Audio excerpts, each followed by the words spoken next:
To go.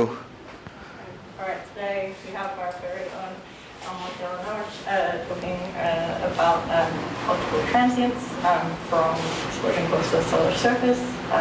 Almog was a graduate student at the University of Jerusalem and has now been here with us at CITA. So take it away. Right. So the story that I'm going to tell starts with this strange transient.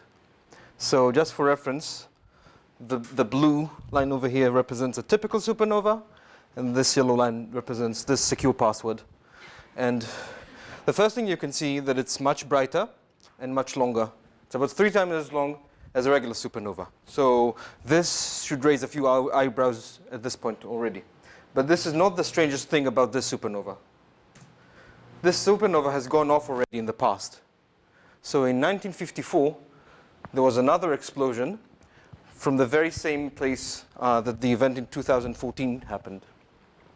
And it wasn't as bright, but still something that you would, so it was only measured in the R band, and the magnitude there was -16.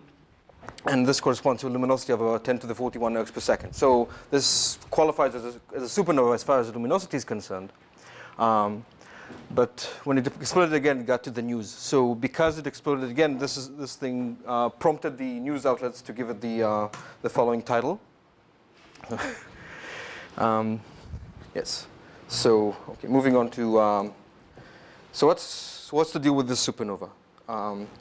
So in most of these strange cases, the theoreticians pull out the joker. And does anyone know what, as far as supernova modeling is concerned, what's the joker? What do you always do when you can't model something? So, of course, it's magnetic fields or magnetars or neutron stars. Because, right, whenever you can't explain something, you say, well, it's a magnetar and it can do it whatever you want. It can inject all the energy that you need at the right time that you inject it. And this is basically the model that one of the first models suggested to explain this, this transient. So in short, this is the model that they propose. So they say, well, there used to be a giant star, about 80 solar masses, and there was a neutron star. This is the blue point. The blue point, and because it was moving in the envelope, it steadily it suffered dynamical friction and the decay of orbital parameters. It moved closer and closer until some point it merged or started accreting from the core itself, from the degenerate core. And it produced a highly spinning neutron star that's accreting at a super Eddington rate, so you get these jets, which powered the supernova for about 2 years. And at some point, it ran out of accretion material, or it spun down, and it stopped. So that's a nice story, but it doesn't explain what happened in 1945. It's 54, sorry. And this is what we're trying to explain in our paper. So our model. So in our model, we step back a few decades, or a few millions of years, and we go back to what this binary used to be before the explosion. So we think that you started out with 2 main sequence stars, very massive main sequence stars. One of them exploded. So even if it were initially on a circular orbit, you get a kick from the supernova itself. So you end up with an eccentric orbit. Then a few more million years go by, and the secondary expands to become a red giant. And now, when the neutron star is at periaps, it interacts with starts secreting material, and some sort of an explosion happens there. Yes. Is it finely tuned? Is the size of the orbit tuned in such a way that you can't be overflowing your Roche-low, but basically that the periaps? If you would be if there was a Roche-low overflow, then the neutron star would always be engulfed by the material from the star. So I guess what I'm wondering is, how eccentric do you have to be for this to happen for your run-of-the-mill, very massive ring? So you need an eccentricity of factor of order unity, right? Because you only need the periaps to be within the. So if the apoapse is a factor of a few larger, then it shouldn't be an issue. Yes. I guess I have a similar question. If you're touching on this later, let me know and I'll stop asking. But in terms of binary evolution, what's sort of the likelihood of this scenario versus, say, a disruption? Well, this depends on how close they are, but it's actually, I think it's not well understood because we don't. The basic ignorance that we have is about the size of the kick. So I won't go deeply into this, but basically when you look at neutron stars, you see two populations. So one of them, you see neutron stars in binaries, like in binary pulsars, and you see ones that are moving very fast, some almost as fast, almost so fast that they escape from the galaxy. And it's clear that you can't get both from the same distribution. So it's not well known. Yes? So, sorry, just one more very quick question. So in this scenario, or at least kind of the part where the neutron star is interacting with a massive companion, seems very similar to the Thorne-Zecco object scenario. Right. How does the spectral properties of the observations from 1954 compare to what has been predicted for that? So Thorne-Zecco, if I remember correctly, these are objects where you absorb the companion completely. So in this case, you don't quite absorb it completely. So it dips very, like it skims the outer envelope, but then it emerges again. And the timescale for this? The timescale is comparable to the Keplerian timescale. Yeah. Right. So I was actually expecting that you ask a different question, because one of the issues here is that we know that more massive stars. So to produce a neutron star, you need a star that's massive but not too massive, because theoretical models tell us that if it's too massive, then you produce a black hole, something. Here you see the remnant mass as a function of progenitor mass, and you see that above about 20 solar masses, you get something that's too massive to be a neutron star. So you want the neutron star, the progenitor of the neutron star, to explode first, but it has a lower mass than the companion. So the question is, how can? So it seems to be a contradiction, but this can be solved. So if the star that exploded to form the neutron star was heavier than this like 80 solar mass star, wouldn't the intense stellar winds blow? It would blow the outer envelope out, and you could get a neutron star formed. No, but this is the initial mass. So if both started, so I don't think you can use just winds to get from right. If you start with the this takes into account the winds also. Yeah, so above 20 or not. Yeah. You'll make a low mass black hole at like Supernova. Yeah. So it's been shown recently that there's a paper by Clausen et al. In 2015 that above the ZAMs of about 60 solar masses, it's very unlikely that a black hole will actually be formed. Isn't that interesting? I think that's not necessarily related to what happened. Yeah, we could talk about it later, but it's not. Yeah, you can't. Winds alone, I think, would not help you. But there is something that can help you. It's another kind of mass transfer, and this is related to something called the Algo paradox. So a similar pattern has been observed much before this model was proposed in Algo. So this is a binary system where you have two stars. One of them is less massive but more evolved. So more evolved means that the radius is larger. So again, this goes against our intuition that more massive stars evolve faster. And this has been solved by mass transfer. So you might need mass transfer to explain the properties of the progenitor that we suggest. Okay, so once the neutron star is inside the envelope, what we think happens is that it tries to accrete, but it tries to accrete too much, and as a result, it emits some of the energy back as feedback. We don't have a good explanation for why this thing explodes, but we do have reasons to believe that it does explode. So first of all, we know that neutron stars are not limited to Eddington luminosity. They can emit they can be much more luminous. They can exceed the Eddington luminosity by at least 3 orders of magnitude, and this is with much smaller accretion rates. So, for example, this object, the M82X2, it's an object that has been observed too. It's an X-ray. It's an X-ray binary that emits at about 1,000 times more than Eddington. But we see these periodic oscillations, which indicate that a neutron star is involved, not a black hole. Now, the mechanism by which the explosion happens, we can think about two realistic scenarios. In one of them, you just pile up you just accumulate more and more energy until you have more than the binding energy, at which point the thing would just explode.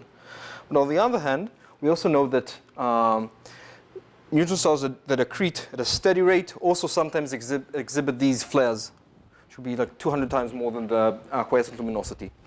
So this is an example from this secure password. So either of these could be the source of the explosion. And I would be remiss in not mentioning this event. So this is something that I discovered very recently.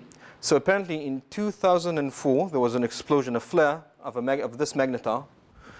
And luckily for us, it was on the other side of the galaxy.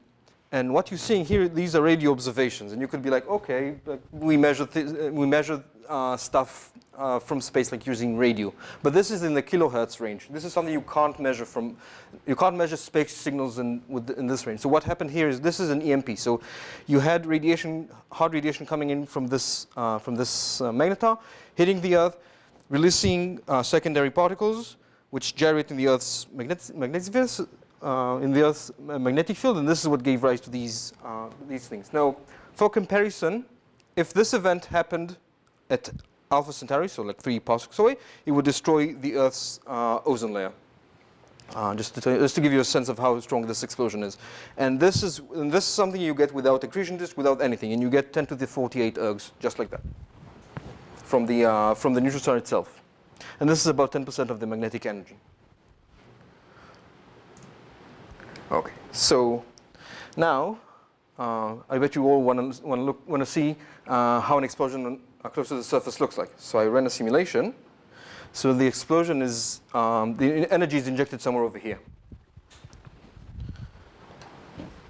and this is how it looks like. So of course, a star isn't made of these polygons. These are just the computational cells of our simulation, and you can see that.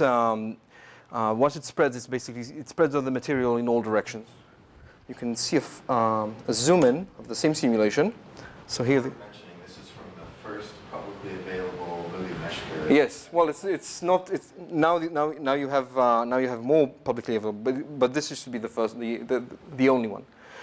So now this is a zoom in of the injection site, and now the energy is injected somewhere over here. So you can see that it goes through several phases. So there's an initial breakout, after which the ejector spreads in all direction, and you can see that the material from the basin goes up and flows to the top. Sorry, so this is not from the neutron star coming into. No. It's that it has accreted enough material. Yeah, it's probably well, as I said, we don't have a complete model that explains the energy release, but we expect most of the energy to be released at the deepest point on the surface, when the accretion rate is largest. So how do we model the now moving on to modeling the emission from this event?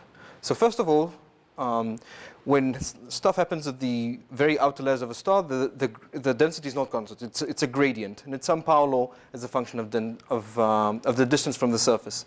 And you can see that if so we expected again the density to be some power law, and this power law for the case of an adiabatic atmosphere would be something of this sort. Yeah. That's assuming that all the mass is concentrated at one particular place, right? Because it's atmosphere, or. That's how you. Yeah, this is the approximation that you have to make to get this result. Okay. But it's always correct with the outside. Yeah. And when you inject this amount of when you inject the energy, then you can think about two asymptotic cases. So in one asymptotic case, the radius of the explosion is much smaller than the distance to the edge. And at this point, the shockwave always sees a constant density. So this phase is described by the set of Taylor explosion law. The other one is more complicated. So this is when the crater that forms is much larger than the depth, and in which case you get this strange power law. So you get some power law, but it's a strange number because it's not quite energy conservation and it's not quite momentum conservation. It's somewhere in between, and you can figure out what this number is from simulations. And you can't do it from just conservation laws in the same way that you can for the set of Taylor explosion. So it's L, the pressure scale height of the... No, this is where you inject the energy.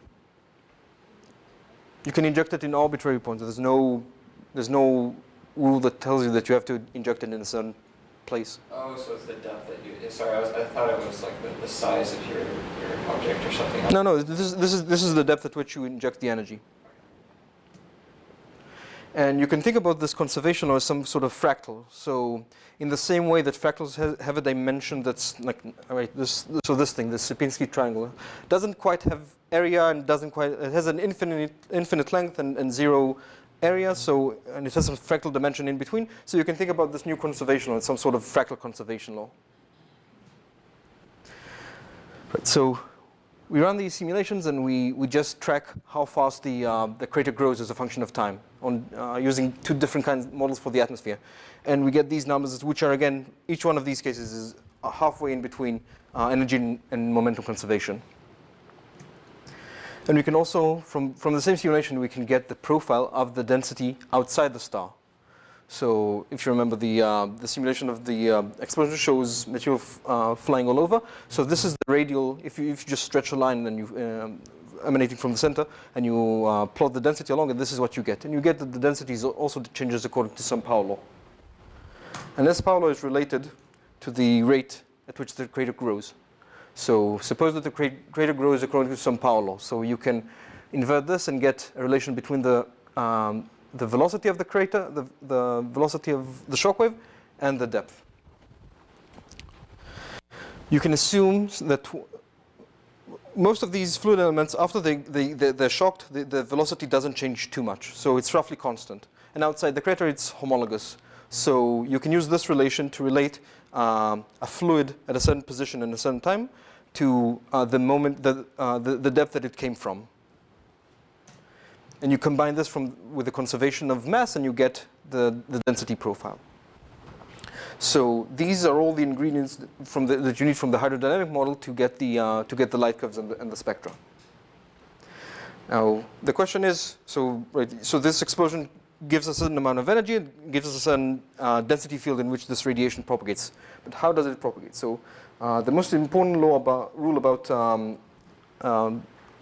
about these radiation transfer is this law at the beginning. So I want to show a nice demonstration of this law. So in this demonstration, what you see are different balls, and each ball is performing a random walk up and down, and there's also a drift velocity up and down. Now the drift velocity is always pointed downwards, but it increases as you go to the right. And the balls are color-coded according to where they come from. So the lighter colors come from the top, and the dark colors come from the bottom. And you see that when the drift velocity is very fast, then to get to the top, you have to start out from somewhere over here. Things that start over here can never make it to the top. They always drift down faster. And this can be expressed in a mathematical way using this relation. So basically, for the radiation to escape, its optical depth has to be equal to this thing. This is another way of saying that the radiation escapes when the diffusion time is smaller than the dynamical time, if the radiation travels faster than the material. Yes? Is that C, the sound? C is the speed of light, because it's radiation. Now in these cases, because we're talking about very high energies, then the only relevant processes, or at least for the optical depth, is Compton scattering. And what's nice about this is that it doesn't depend on anything. It's a constant cross-section and a constant opacity. It doesn't depend on the properties of the material. And another important radiative transfer process is Freefree emission. So this doesn't affect the time that a photon takes to leave the system, but it can change the number of photons. So what happens here is that you have an electron interacts with the nucleus, and you end up with another photon that you didn't have at the beginning of this reaction. And the rate of photon production is roughly given by this equation. And in black body equilibrium, it stops, because when you get to this density, then absorption kicks in and prevents you from reaching higher photon densities. So these two conditions tell you that there's going to be some point where beyond which you can't maintain black body equilibrium, just because you won't have enough time to produce all the photons, because you produce photons at a finite rate, and this is the diffusion time. This is the time that you have to produce them. So if this doesn't allow you to reach black body equilibrium, then moving forward, then the temperature of the photons won't change. And the point where this happens is called the color shell. Okay, so now putting these all together, we start with just the stellar atmosphere. Then we have the basin itself, and this is where energy is deposited. As it travels upward, it expands, and because the radiation is coupled to material, then it cools down due to adiabatic losses. And when you get to the luminosity shell, when tau is equal to C over V, then radiation decouples from matter. As it moves onward, so from this point onward, the energy doesn't change, but the temperature can, because you can produce more photons and you can distribute the energy to them. And this happens until you run into the color shell. In the color shell, then also beyond this point, even the temperature can't change. So this determines the temperature. And the color shell could be even below the photosphere. So unlike stars, the temperature is not necessarily determined by the photosphere. Actually, when you do these calculations, you find that the color shell starts below, but if you wait long enough, then it catches up with the photosphere. But at least in the time scales that are relevant for this problem, the temperature is determined by the color shell. Okay. So now we have all the model, but we need numbers to substitute. So we use the same progenitor model as Socher and Gilkis. And what they assume is that you had an 80 solar mass star, radius of about 100 solar radii. This is basically something they took from MESA. And we just arbitrarily chose a depth of about 10 solar radii, so depth of about 1/10 of the radius. And we chose an energy release of 10 to the 48, which is roughly the Bondier energy. So this is the energy that you would get if you accrete all the material that's available to you. And from this we can produce a light curve. So I haven't talked about these phases because they're more complicated, but basically what I've presented so far explains this line. So it gives you the luminosity and how it declines. And roughly at a few weeks, we get a luminosity of 10 to the 41, which is similar to what was observed in 1954. And the temperature also exhibits similar behavior. So it starts very hot. It starts in the X-ray range, and it slowly cools down and moves from UV to the visible range to the infrared. So while we don't have a lot to compare to, I would like to point your attention to the fact that we get roughly the right luminosity and the right wavelength, because it could have been the case that we could have gotten a larger luminosity, but the temperature would be much higher. So I consider this as a reassurance sign for our model. Okay, so we talked about what happens here, but you can ask, well, what happens on this side of the graph? So this is a slightly more complicated story. And this relates to something that in the case of supernova is called supernova shock breakup. So in the case of a supernova, this is the first light that you see from a supernova. So this is a claim to a detection by Kepler, which is later been contested. But this is what we expect shock breakup to look like. So there's going to be a bright flash, and then darkness for a little bit, and then we see the main emission. And in our case, what we expect to see is when even before the shockwave reaches the edge of the star, some photons would still escape, And the condition for them escaping is the same condition that we've seen before. But now, but now you have an opposite effect. So in the case of the cratering, you had a shockwave that's moving into a denser and denser medium, and it's decelerating. In this case, you have, right, so you start out somewhere deep inside the star, and you move to the surface. And as you move, the density goes down, but the velocity goes up. And this is very similar to something called a Galilean Cannon, which is a nice demonstration that usually you see in first year courses. So basically, the idea is that you drop a bunch of balls on top of another, and the lightest ball bounces to a height that's much larger than the one you dropped it from. So a similar thing happens here, and this is what makes the velocity increase. So after the material emerges from the surface of the star, it moves in a homologous way. So the distances between adjacent fluid elements change in a uniform way. And when you observe it, basically because everything, at very early times, the displacement is much smaller than any other scale. So the whole thing moves basically in one dimension.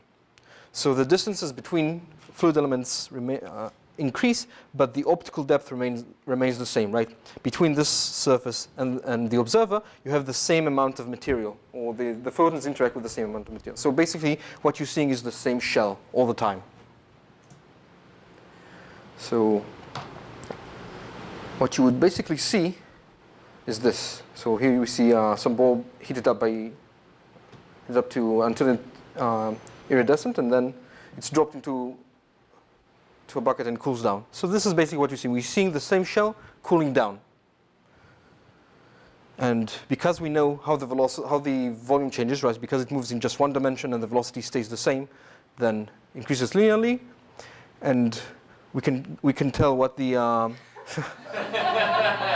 yeah, it shows my either mine or Adam's search history. So you know that we get how the energy changes because it's just adiabatic cooling and the luminosity as well. So why didn't the water explode when that happened? Well, you don't have enough. Why should it explode? It's not that hot. It's glowing. Yeah, but you have lots of water. I'm not going to try it out. I don't know. I didn't do the experiment. Just yeah. Doesn't it go that low? Water is plasma.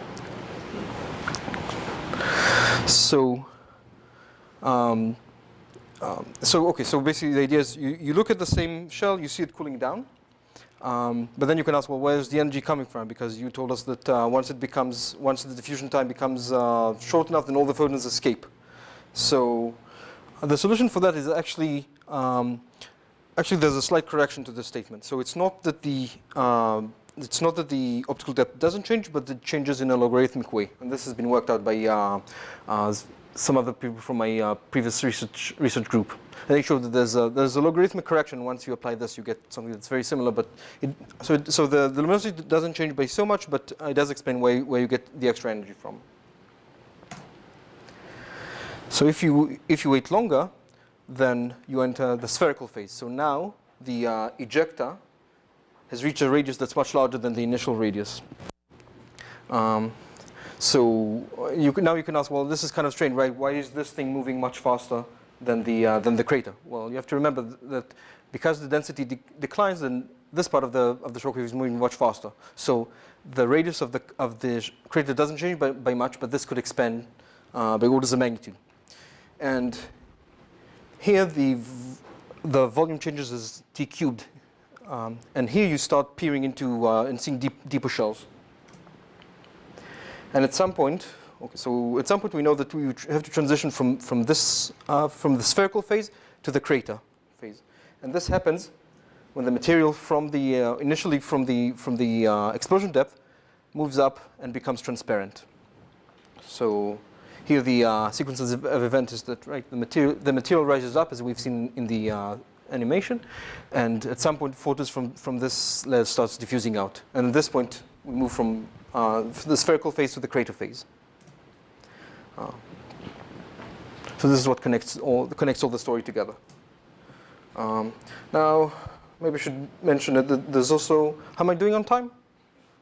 Okay, so there's, technically there could be a fourth stage, which is a radiative crater, because what we find is that the crater grows faster than the radius of the luminosity shell. So in principle, if you wait long enough, then the luminosity shell is going to recede all the way to the crater. At which point, all the photons all the thermal energy that's going to be generated by shock will diffuse immediately. And from this point on, it would be like the snowplow phase in supernovae. So it would just conserve momentum. But in practice, we find that the timescales for this are just too long. It takes like 1 million years. So although it's technically possible, we're never going to see it in any realistic scenario.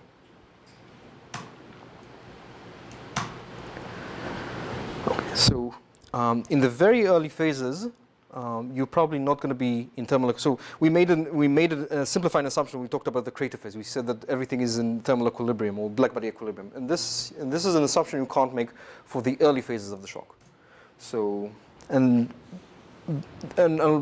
this map shows exactly why this is the case. So when you have very slow shocks, then basically you just once you define the shock velocity and the density, then you define the temperature. You just take the shock velocity and you turn it into thermal velocity, and this defines the temperature. So this is called the radiation-dominated phase. When you move to slightly faster velocities, then you start producing photons. And at this point, you're in a blackbody equilibrium. When you are at extremely high velocities, then you start producing pairs. And at this point, the temperature is just the pair production temperature. And in between, I know it's hard to see, but there's sort of a gradient here. And here something interesting happens. You are in a regime where you don't have enough time to produce enough photons. So you imagine that a fluid element gets shocked, it starts producing photons, but at some point, and it keeps producing photons all the time, but at some point, once it crosses a certain threshold, they can't diffuse back to the shock front. So what you're seeing is all the photons generated within a certain space. And what happens here is that if you increase the velocity, then you have more energy, and you have less time to produce it. So here, the temperature increases as the 8th power of the velocity. And these are things that you have to take into account with the velocity when you're talking about very fast shocks. So you see it's like 10 to the 9 centimeters per second. So it's not so relevant for the cratering phase, the very late phases, but it might be relevant for the early phases. And this is actually bad news for detections, because if you're in this regime, then you are emitting much harder photons compared to this regime. So it's going to be much harder to detect. Now, for the sake of scientific integrity, I should say that there are other models out there to try to explain this transient. So one of them is by Stan Woosley, and he's advocating for the pair instability supernova. So the idea is that very massive stars can have instabilities, and they can emit. They can have episodes of mass ejection that are not related to supernova. They survive. They don't get destroyed after this instability. So this could explain the 1954 event, and this is the curve that he gets for the main emission, which is in my opinion, doesn't fit too well, but you can't really rule it out. Another idea, and actually this is a paper that came out last week. Their idea is that it's a similar event, to Eta Carina over here. So these guys think that the star survived all the events that we've seen so far. And what they say is that if you eject a lot of material, they try to explain the extended emission by a constant wind rather than an episode of mass loss. So I should say that when you look at this figure, the comparison between Eta Carina and IPTF 14 HLS, you see that it seems to fit, but but what they did to make it fit is that they scaled both the time and the luminosity axis. So it's not surprising with 2 degrees, and also they can also control the starting time. So if you can control these two, then it's not so surprising that both fit. It basically says that both were things that got bright and then got dark. With this scenario, do we make predictions for future events? They don't make predictions. They just say, well, this. They just say, well, this is how much mass loss you would need at every moment. It's basically like the Magnetar scenario all over, right? They just tell you, well, this is how much mass loss you would need to produce the luminosity that we saw. Okay. So so far we've seen just one. Let's say that we've been looking at the skies for, seriously, for about a century, and we saw one of these events. So it might not seem very promising, but next year there's going to be a new guy in town, and this bad boy is going to see things up to a magnitude of -24. So this might detect a lot of more strange transients, like IPTF 14 Ageless. And more than that, so the model that we've developed here, we can think about it as a way to model these the strange events like the one that I talked about.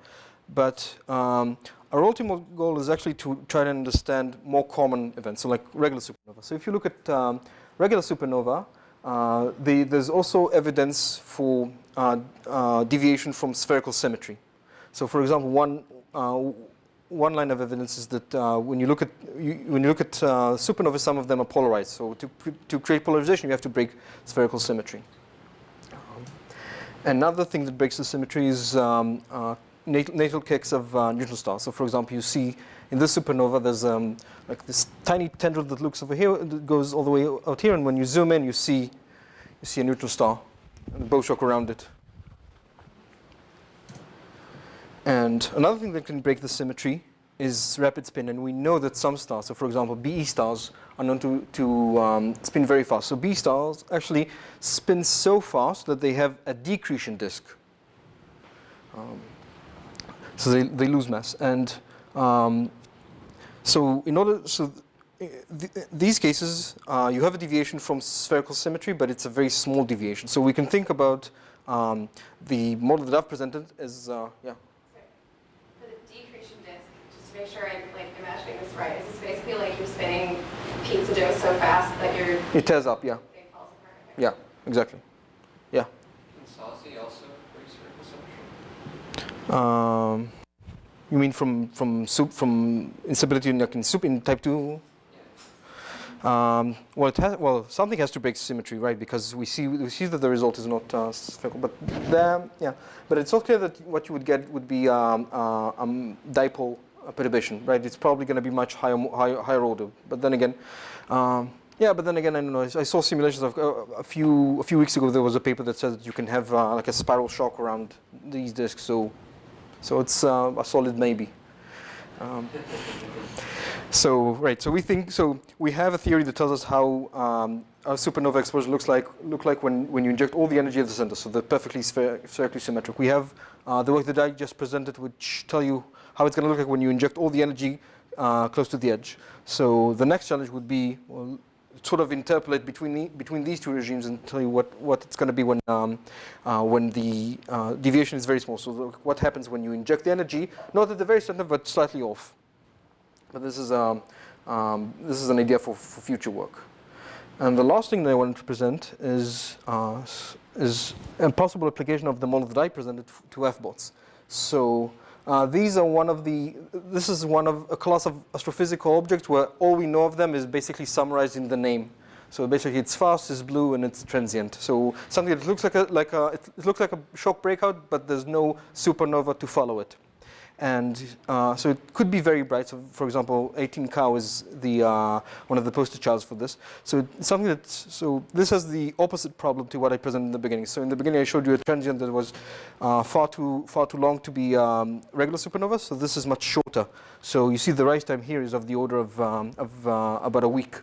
So this is about an order of magnitude shorter than a regular supernova. So the fact that it changes on a very short time scale, I interpret as one way to explain it to say, well, maybe it's interacting with a much smaller amount of material. So this could explain why it becomes transparent much faster. And if you have an explosion on the surface, then you would interact with a much smaller amount of material. So maybe these analogous to the 1954 event. It's just that the instead of exploding at a depth of 10 solar radii, maybe the much closer to the surface. But again, this is something that we need to do more work to answer.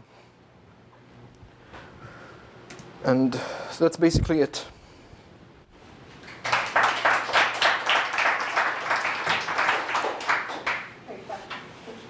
I'm curious about the accretion rates that you Right. because you assumed you said Bondi accretion. Yeah, that's. And if you assume like full Bondi accretion, I took this as like an upper limit to how much you could accrete. Well, all the rest of the stuff you can't even get it close to the neutron star. This is sort of an upper limit.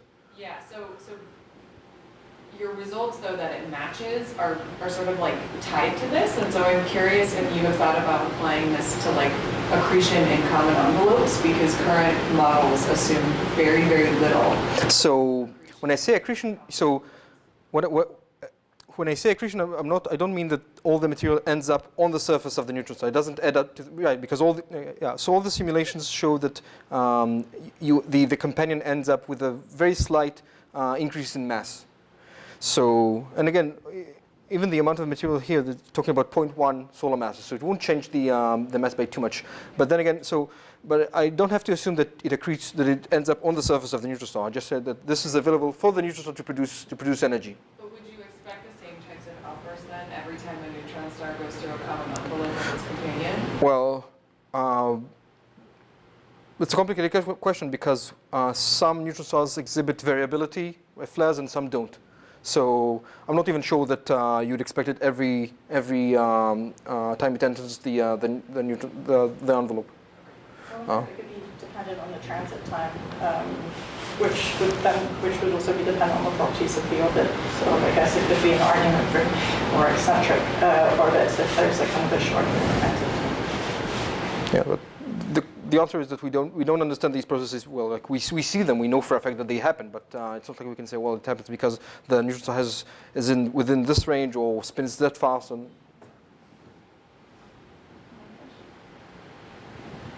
yeah. You just show a picture on the first slides about black hole accretion, or was it? I was just talking about neutron stars. Right. But do you consider black holes at all? Because I would be interested if you So black holes are super elegant. might be possible, but then they're not as explosive as neutron stars. Just are more likely to.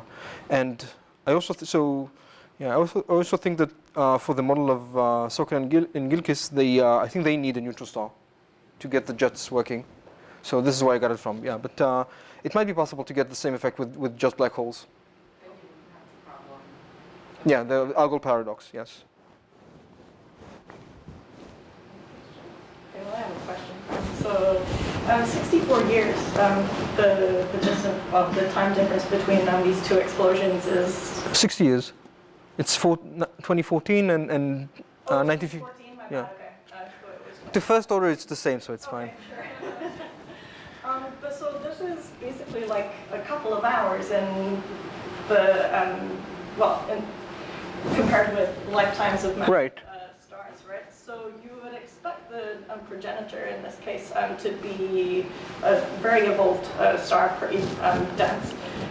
So in this case, if you're blowing some huge crater out of the side of it, would you expect there to be differences in the shape of the supernova remnant as it evolves? Because there's much less material on one side of the progenitor, the shot's propagating outwards. And do you know if there are follow-up observations of this object being done to study how the So I'm not sure that you will get. So the question is, so you have to compare the time between the events to the dynamical time of the system, because I think the dynamical time is shorter, so it would just fill up the crater or something. So I think so long as the main event, I think 6 years is long enough so that it has time to at least relax in a hydrodynamic way, right? It might not relax in radiation-wise because the Kelvin-Helmholtz time is longer, but the dynamical time is shorter. So I don't think it would make any difference in the distribution of ejecta. So even if the crater is filled in with the material, there's still going to be, say, almost like a dip where the kind of that material has fallen inwards to fill up the crater from the outside.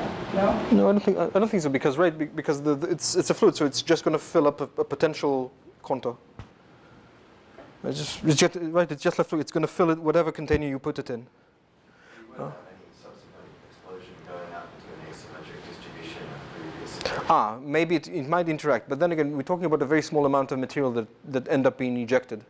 So it might interact with previously emitted material, but I'm not sure that you would have any significant changes to the light curve.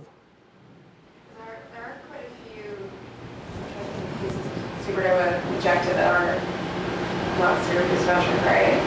Most are asymmetric. Yeah, most of them are not. It's a high order asymmetry. It's not the number of jetted supernovae remnants are not that large. Sure. Yeah. I guess the differences you would get a difference based on the depth of the explosion. Yeah.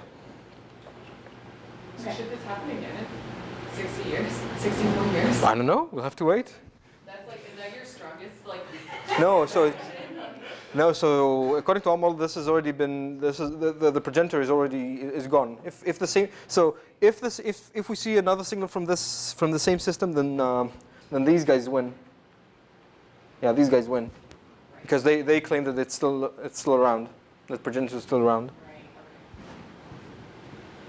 Okay. That also has a binary companion. Yes. Really close, right? Yeah. Any more questions? If not, let's thank our speaker again.